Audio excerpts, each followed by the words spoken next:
Today is May 14th, and this is The View with Catherine Chang. Today's topics are President Tsai's new era and Taiwanese or Chinese. First, I want to talk about President Tsai's new era. President Tsai will begin her new era on May 20th, right after the inauguration ceremony. She is the first re-elected female president of Taiwan and also will be the next chairperson of the leading party, DPP. There are sources saying that she might meet with the U.S. President Donald Trump in the near future.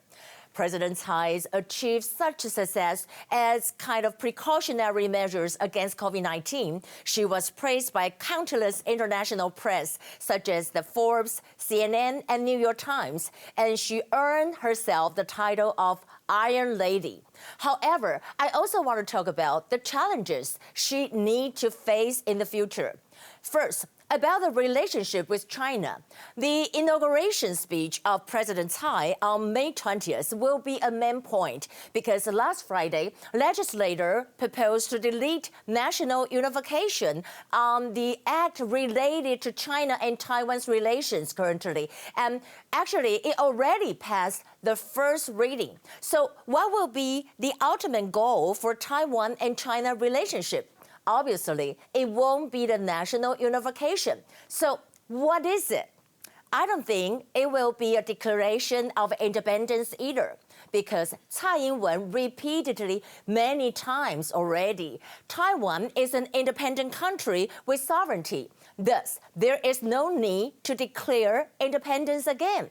So, we're talking about this, that we also said that Taiwan will remain the status quo. Well, according to a poll of the Taiwanese Public Opinion Foundation, 53.3% of the people want to remain the status quo, and 32.7% think Taiwan should be independent. Only 0.6% want unification. However, China constantly emphasizes that Taiwan is a part of China, and Taiwanese people cannot accept this. I wonder what kind of policy will Tsai Ing-wen say on May 20th. It seems like the Chinese authorities are working hard to try to figure it out. And second, I want to talk about the challenges she might face is that the meeting with Trump. It seems like the legislator Xiao Mei-ching will most likely be named as a new Taiwanese representative to the U.S., and President Tsai and Trump will most likely meet up. And talking about the whole thing, I want to mention the other issue I want to talk about today is Taiwanese or Chinese.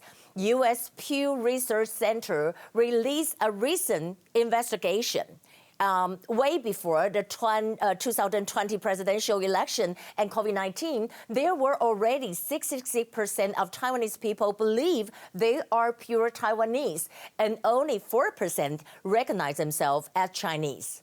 Experts think that Taiwan moving away from China has passed the point of no return. Here are the top stories. Today, we have 0 confirmed cases, no domestic infection for 32 consecutive days.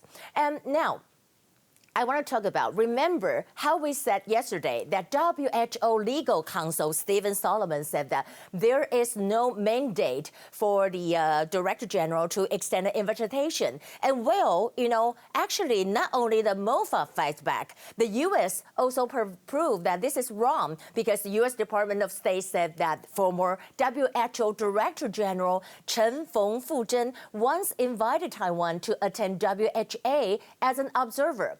And U.S. Department of State International Organization Affairs supports Taiwan to participate WHA and treated that WHO will host the World Health Assembly, which what we say WHA, on May 18. We strongly support Taiwan's participation and encourage everyone to treat for Taiwan. Spread the word that Taiwan deserves to share the success of their Taiwan model with the world in the fight against COVID-19. And also, U.S. House of Representatives Committee on Foreign Affairs also treated the Chinese government's recent treatment of New Zealand and Australia only further exposes Beijing for what it is, a bully. we stand by our allies and for Taiwan's inclusion in WHO. And it shared this article by the New York Times.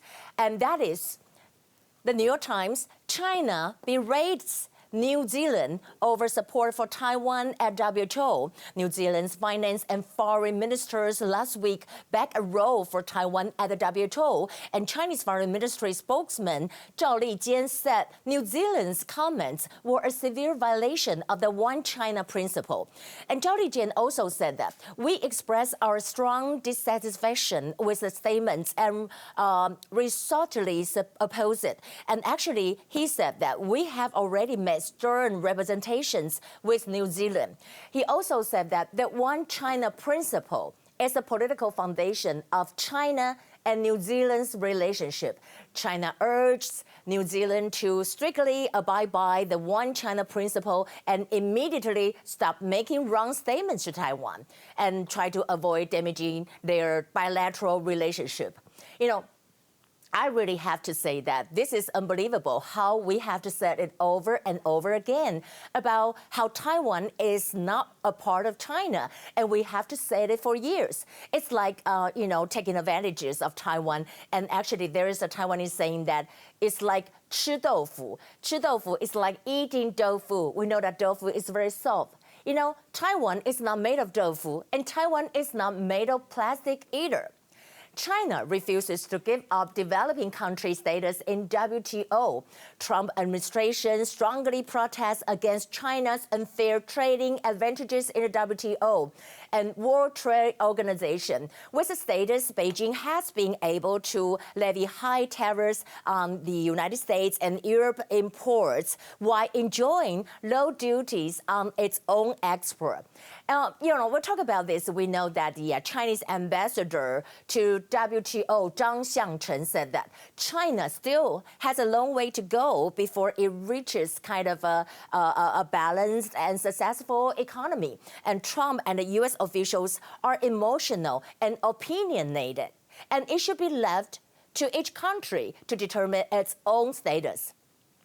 Talking about this, I think it is really hilarious how China can decide its own status in WTO and at the same time determine whether Taiwan can participate in WHO or WHA.